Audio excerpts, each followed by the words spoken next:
ఈరోజు కేంద్ర ప్రభుత్వం నరేంద్ర మోడీ గారి నాయకత్వంలో బడ్జెట్ ప్రవేశపెట్టడం, ఆంధ్రప్రదేశ్కి ప్రత్యేకంగా ఒక స్థానం కల్పిస్తూ, ప్రాధాన్యత కల్పిస్తూ, ఏదైతే పవన్ కళ్యాణ్ గారు ఆశించారో,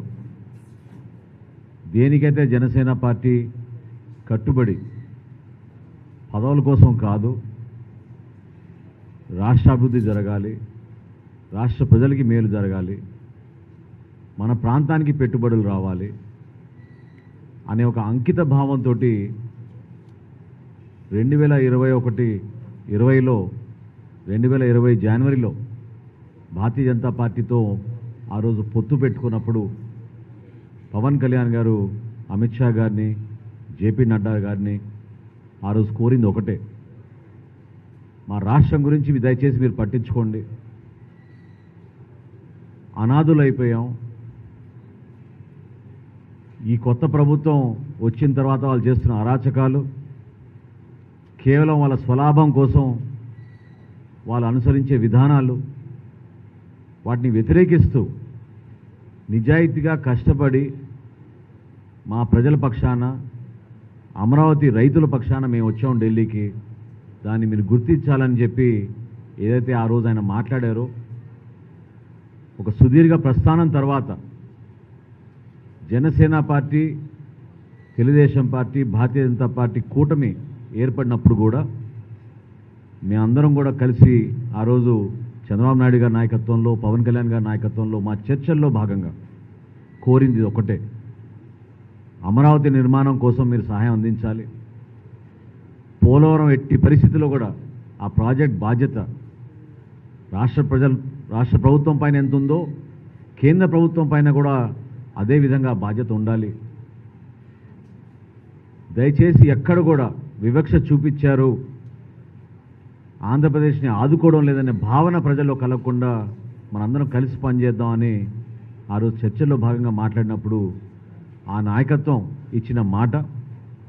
ఈరోజు కేంద్ర బడ్జెట్లో మన రాష్ట్రానికి అమరావతి విషయంలో కానివ్వండి, పోలవరం విషయంలో కానివ్వండి, ఉపాధి కల్పించే విధంగా వాళ్ళు తీసుకున్న కొన్ని నిర్ణయాలు కానివ్వండి, ఖచ్చితంగా ఒక బంగారు భవిష్యత్తు ఉండే విధంగా, దేనికైతే మన నాయకత్వం ఏకదాటిపైన కలిసి వచ్చి పవన్ కళ్యాణ్ గారిని ఆదర్శవంతంగా తీసుకుని ఎక్కడ కూడా స్వలాభం కోసం కాకుండా, ఎటువంటి వేరే ఆలోచన లేకుండా కేవలం దేశం కోసం, రాష్ట్రం కోసం, మన ప్రజల కోసం అంకిత భావంతో పనిచేయాలనే ఆయన పిలుపుని ప్రతి ఒక్కరు కూడా మనస్ఫూర్తిగా స్వీకరించి ముందుకెళ్తున్నారు. దాన్ని ఈ విధంగా చంద్రబాబు నాయుడు గారి ద్వారా నరేంద్ర మోడీ గారు తీసుకున్న నిర్ణయాల్ని జనసేన పార్టీ మనస్ఫూర్తిగా ఈ కేంద్ర బడ్జెట్ని అభినందిస్తోంది, ఆహ్వానిస్తోంది. ఇదే విధంగా రాబోయే రోజుల్లో కూడా పోలవరం నిర్మాణంలో కానివ్వండి, అమరావతిని మరొక్కసారి ఆ పూర్వ వైభవం తీసుకొచ్చే విధంగా, ఈ ప్రాంతానికి అద్భుతమైన పెట్టుబడులు వచ్చే విధంగా అనేక కార్యక్రమాల ద్వారా, స్కిల్ బిల్డింగ్ ద్వారా, ఉపాధి అవకాశాల ద్వారా, ఇన్ఫ్రాస్ట్రక్చర్ బిల్డింగ్ ద్వారా మన రాష్ట్రానికి మంచి పేరు తీసుకొచ్చే విధంగా ఈరోజు జనసేన శాసనసభ పక్షం తీర్మానం చేసి కేంద్ర ప్రభుత్వానికి ప్రత్యేకంగా ధన్యవాదాలు తెలుపుకుంటూ, ఖచ్చితంగా మేము రాష్ట్ర ప్రజలకి అంకిత భావంతో పనిచేస్తాం. కూటమిలో భాగంగా ఎటువంటి స్వార్థాలు లేకుండా మా పార్టీ అధ్యక్షులు పవన్ కళ్యాణ్ గారు ఇచ్చిన ఆదేశాలు, నిర్ణయాల మేరకు ప్రజలకి అంకిత భావంతో పనిచేస్తామని ఈ సందర్భంగా మనస్ఫూర్తిగా రాష్ట్ర ప్రజలందరికీ మరొకసారి అందిస్తున్నాం.